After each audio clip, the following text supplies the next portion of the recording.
It was a day of much anticipation, hope, worry, and anxiety. I think we're married. I think we're still married. Confusing at first to read, but then it became all too clear that the state Supreme Court's ruling declared all 4,037 same-sex marriages performed at City Hall back in February as null and void.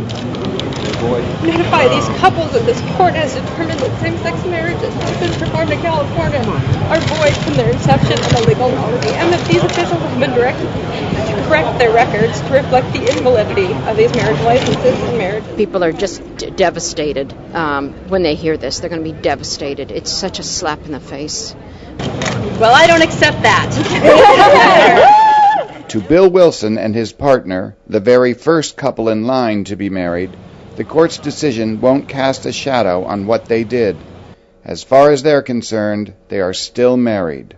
It would have been valid in our hearts because we took the pledge until death do us part of the Supreme Court. The movement to recognize same-sex marriage in America is fast and moving forward at a very, very encouraging clip. So much so that this decision has ignited a same-sex marriage revolution of sorts. On the political front of this nationwide fight, there is also progress.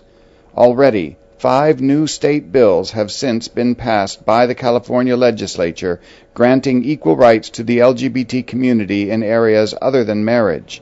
The bills were historically backed by 4 Republicans, which has never happened before. Equality is not won overnight, and if they think that this is going to stop us, it's not. And we will be doing everything in our power next year for the California legislature to change the state law. But for now, the decision appears to be a victory for those who oppose the idea of same-sex marriage. However, even opponents recognize that the victory may be short-lived.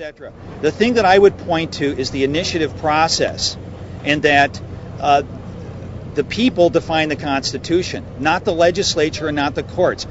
And the verdict is in. What this document says is that Mayor Gavin Newsom acted outside of the law when he issued same-sex marriage licenses. Therefore, those marriages are null and void.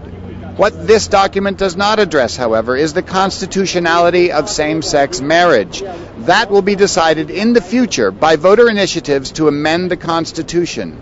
So it is the citizens of California who will decide which way the same-sex marriage pendulum will swing.